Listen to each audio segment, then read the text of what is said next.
La belleza de los colores, su diversidad, de alguna manera también son un reflejo de la mente creativa de Dios. Hay un pasaje de las Escrituras en el libro de Romanos capítulo 1, el versículo 20 específicamente, que nos dice que las cosas invisibles, aquello que no se ve del Creador, es posible que podamos conocerlo a través de las cosas creadas, las cosas que son visibles. Y es interesante para mí ver en el diseño de la creación, en el diseño de Dios, ver la huella del Creador de una forma tan práctica y tan tangible. Dios es trino. Dios es trino. Amén. Padre, Hijo y Espíritu Santo. Y de esa Trinidad surge todo lo creado. Él es la fuente de todo lo creado. Y ese Dios creador estampó su huella en la creación de tal forma que los colores primarios también son tres. Y de esos tres colores se desprende toda la belleza multicolor en su gran diversidad. Eso es muy interesante para mí. Ahora, cuando nosotros contemplamos el mundo, nos vamos a dar cuenta inmediatamente que la diversidad es la norma. Mira el mundo, mira a tu alrededor, mira la naturaleza, mira las cosas que han sido creadas. Allí no hay un patrón único. Por el contrario, como acabo de señalar, la diversidad en la creación es la norma. Los árboles, todos sin distinción, tienen raíces, troncos y ramas, pero en su gran mayoría son todos diferentes. Las hojas de los árboles son de colores distintos. Algunos de ellos florecen en temporadas diferentes. Algunos dan fruto, otros no. Algunos, sus hojas permanecen independientemente de la temporada del año. En otros, las hojas caen. La diversidad está presente en la creación. Y puesto que la creación es un reflejo del Evangelio, entendemos entonces que el Evangelio es un lugar donde caben todos, pero donde al mismo tiempo se respeta esa autenticidad que caracteriza a cada uno de nosotros. En la diversidad de la creación podemos distinguir, como yo ya daba el ejemplo, árboles de distintos colores, diseños y matices. Sin embargo, la particularidad de cada uno de ellos es para Dios algo relevante. Es una hermosa paradoja porque de alguna manera somos todos iguales en dignidad, pero únicos y exclusivos en identidad. Ni siquiera nosotros que estamos aquí y que nos consideramos neurotípicos, que va a ser un concepto que probablemente ustedes van a conocer y explorar en esta tarde, ni siquiera nosotros que nos consideramos neurotípicos somos iguales el uno al otro. Todos tenemos una forma de pensar, de entender, de relacionarnos de manera diferente. Y por eso es que la Biblia nos dice en el libro de Romanos capítulo 2 versículo 11 que en el Señor no hay acepción de personas para con Dios. Entonces, esto quiere decir que la iglesia por naturaleza siempre será diversa, porque siempre se trata de la reunión de gente distinta, de la reunión de personas que son diferentes, con distintas historias, distintos gustos, distintas realidades, distintas personalidades, y sin embargo unidos por la misma fe en Jesucristo, tal como lo expresa el libro de Gálatas, capítulo 3, versículo 28, que dice: ya no hay judío ni griego, ni esclavo ni libre, ni hombre ni mujer, porque todos sois uno en Cristo Jesús. Y esta expresión del apóstol Pablo no es algo irrelevante, por el contrario, cobra relevancia al haber sido dicha en tiempos donde la sociedad acostumbraba a etiquetar a las personas de una determinada manera. la gente era etiquetada, ya sea como un judío o como un griego, y esa etiqueta tenía implicancias y tenía un impacto y tenía resultados significativos en la vida de las personas. No era lo mismo para la gente de esos tiempos ser esclavo o ser libre, no era lo mismo ser mujer, que era considerado como un ciudadano de segunda categoría, o ser varón. Sin embargo, para el Señor, esas diferencias desaparecen. ¿Sabes por qué? Porque Dios no etiqueta a nadie. Y Dios trata a todos, con la única particularidad de que todos somos seres humanos. Desde este punto de vista, el Evangelio es inclusivo, pero la relación con Dios siempre ha sido un asunto personal. Y yo creo que uno de los mayores desafíos que tenemos nosotros como iglesia en términos de inclusión es es entender que el discipulado nunca fue algo colectivo, sino siempre fue algo individual que se vive en comunidad. Y eso es muy distinto. Probablemente la mayoría de las veces que ustedes han escuchado la palabra discipulado, la han escuchado en el contexto de una convocatoria a una reunión masiva donde se les enseña a todos la misma temática. Y decimos, vamos a tener un taller de discipulado, o este sábado hay discipulado, hermanos, y entonces todos son convocados a un mismo lugar para recibir la misma enseñanza. Sin embargo, la historia de Jesús y los evangelios nos demuestran que el verdadero discipulado no es algo que se vive colectivamente, sino que es una relación personal, es caminar juntos, es entender y acompañar al otro en sus propias dificultades, en su propia realidad, en su propia forma de entender y de comprender el mundo. Jesús tenía un trato personal con la gente y respondía a las necesidades individuales de cada uno de ellos. De hecho, les hablaba y les enseñaba adaptándose a las diversas realidades de cada uno de ellos. Hablaba de peces cuando se relacionaba con pescadores. Hablaba de siembra cuando trataba con agricultores. Hablaba de teología cuando hablaba con sacerdotes como Nicodemo o los fariseos. Y hablaba de reino cuando se enfrentó a Poncio Pilato. Del mismo modo, entonces, nosotros debemos compartir el Evangelio con nuestros niños de una forma que ellos puedan entenderlo. Y de hecho, esto es muy relevante porque la espiritualidad suele ser un concepto abstracto, difícil de tomar, de moldear. Es un concepto difícil de comprender.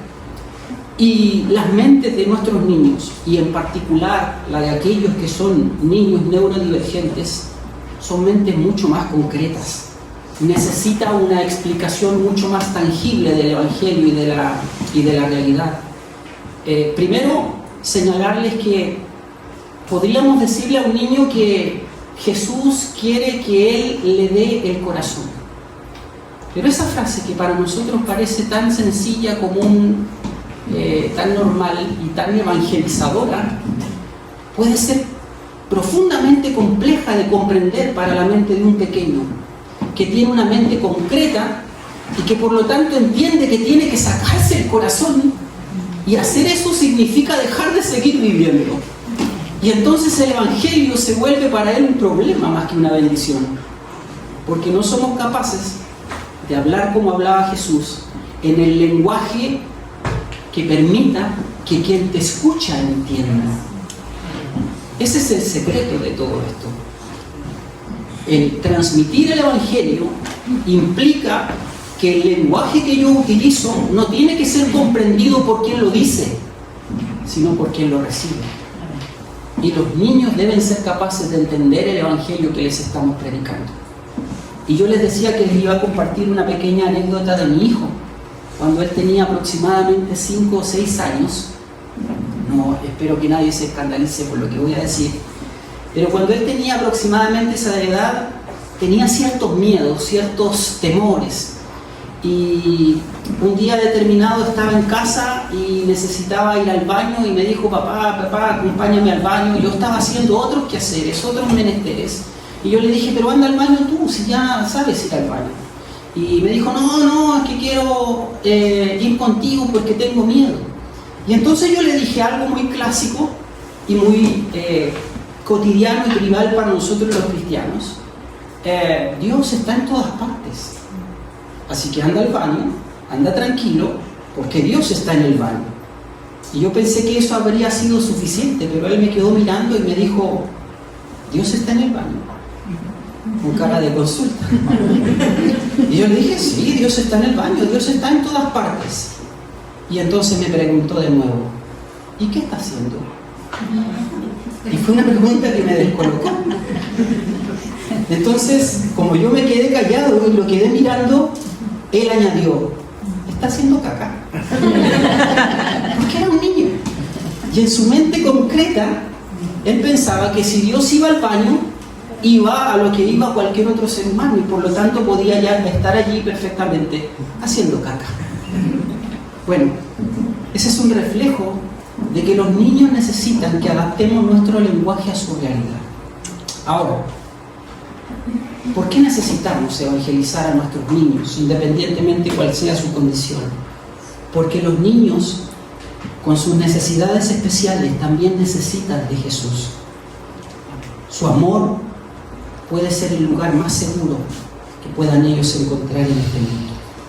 Así que yo quiero finalmente compartir con ustedes un par de ideas respecto de lo que debe o no debe hacer la iglesia. Y quisiera comenzar de manera disruptiva hablándoles respecto de lo que no debe hacer la iglesia a la hora de tratar a niños con necesidades especiales o neurodivergentes. En primer lugar, la iglesia debería evitar la infantilización. Esto quiere decir que no se debe tratar a estas personas a medida que van desarrollándose y van creciendo como si fueran niños eternos, como si estuvieran imposibilitados de crecer, de desarrollarse, de madurar, de expresarse. Si bien el trato debe ser para ellos diferenciado por sus características o por sus requerimientos, esto no implica en absoluto minimizar su identidad o, lo que es peor, menospreciar su desarrollo físico y emocional. La iglesia no debe infantilizar a los niños en su proceso de desarrollo.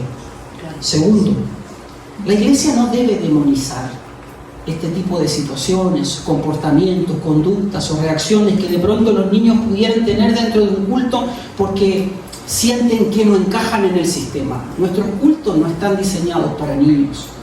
Y eso, de alguna u otra forma, repercute en ellos y en su comportamiento. Estos niños, con su neurodivergencia, no tienen un demonio metido dentro de ellos. Y eso tenemos que entenderlo. Una reacción inapropiada no implica una posesión demoníaca por parte de ellos. Simplemente tienen una forma diferente de entender y de conectarse con el mundo, de relacionarse con los demás. En verdad les digo, hermanos, que cuando demonizamos a un niño con estas características, es más probable que el demonio esté dentro de nosotros que dentro del niño. Número 3, la iglesia debe tratar de evitar la normalización. Y cuando hablo de normalización, quiero decir que debemos intentar que estos niños calcen a toda costa, a cualquier precio, en el molde de aquello que nosotros consideramos convencional o apropiado. Forzar esta normalización, en cierto sentido, destruye la identidad de ese niño y puede tener graves consecuencias o impacto para estos pequeños en el futuro, que por su naturaleza muchas veces tienden a romper nuestros moldes o nuestras estructuras. Esta conducta termina derivando finalmente en que los niños pierdan, como ya lo he dicho con anterioridad, pierdan su identidad, pierdan su naturalidad, pierdan su espontaneidad.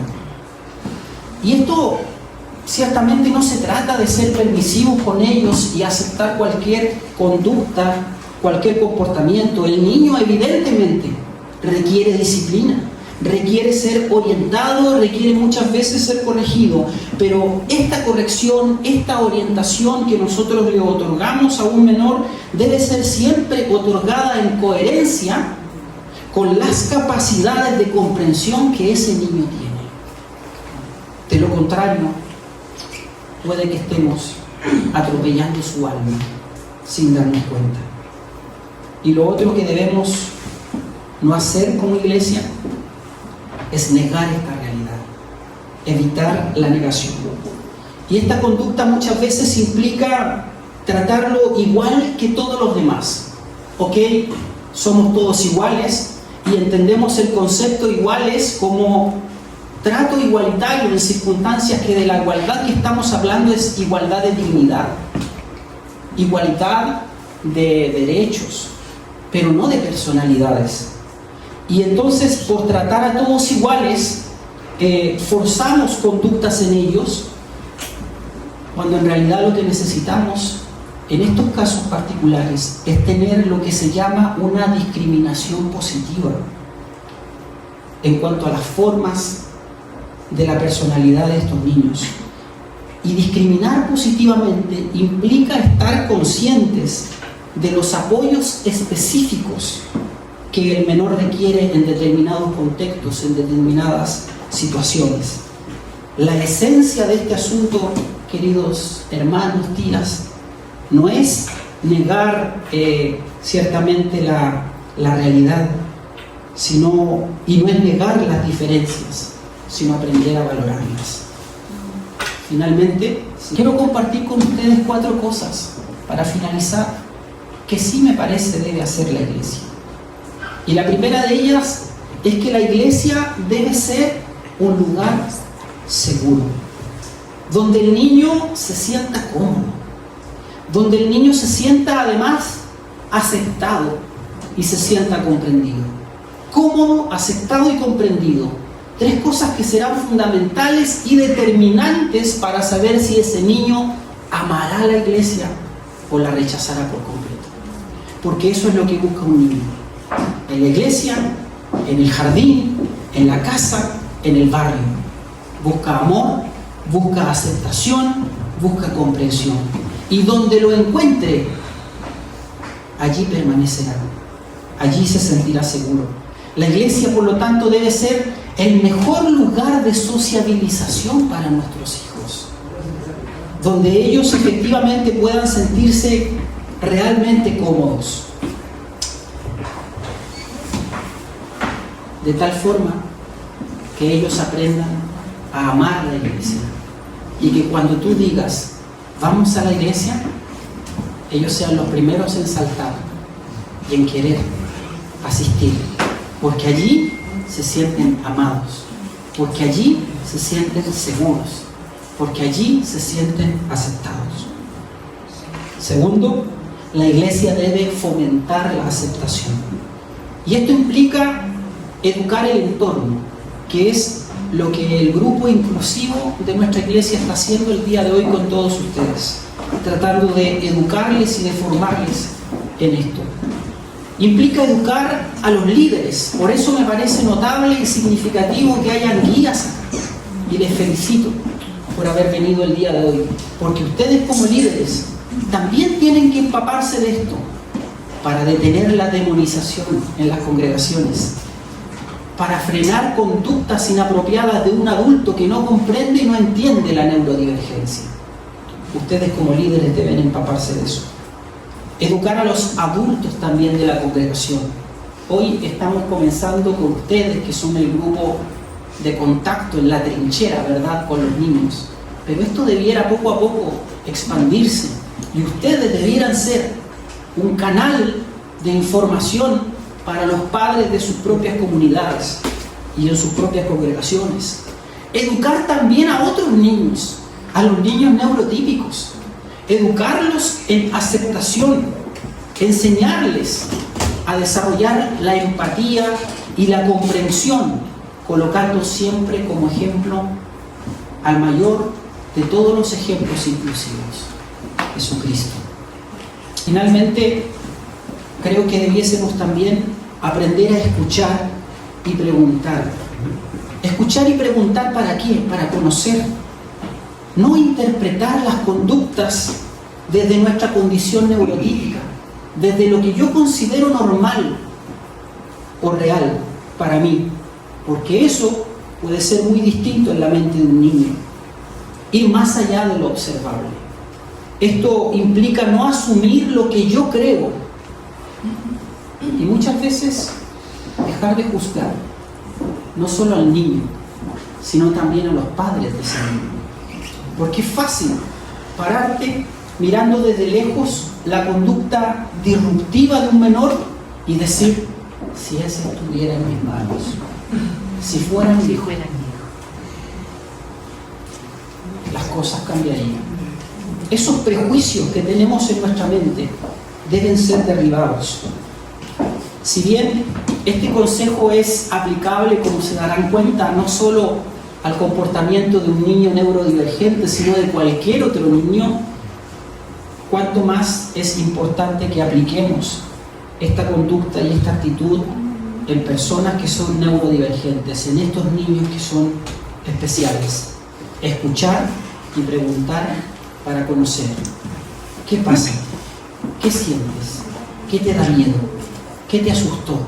¿Qué te alarmó? ¿A qué le temes? ¿Se entiende?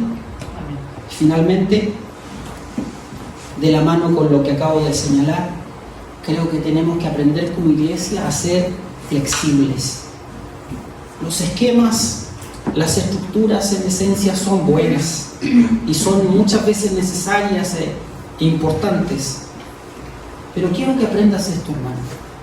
Los esquemas y las estructuras son buenas y necesarias, pero no son sagradas. Y ese es un mal que hemos heredado por generaciones, transformando en dogmas ciertas tradiciones, hábitos y conductas que parecen verdaderas vacas sagradas, intocables dentro de nuestras congregaciones. Por el contrario, debemos siempre estar abiertos a valorar y a explorar nuevas oportunidades, nuevas posibilidades, nuevos métodos, a fin de poder alcanzar a aquellas personas con quienes estamos trabajando. Y de esto Jesús nos otorgó una gran lección.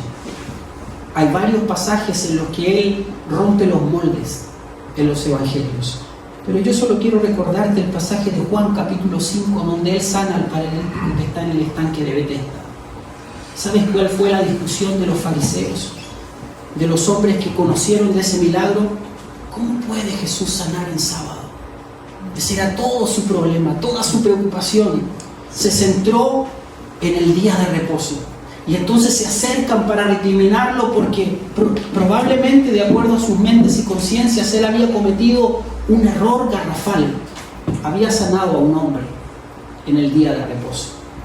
Y en esta y en otras ocasiones Jesús les hace ver que las personas son más importantes que las estructuras.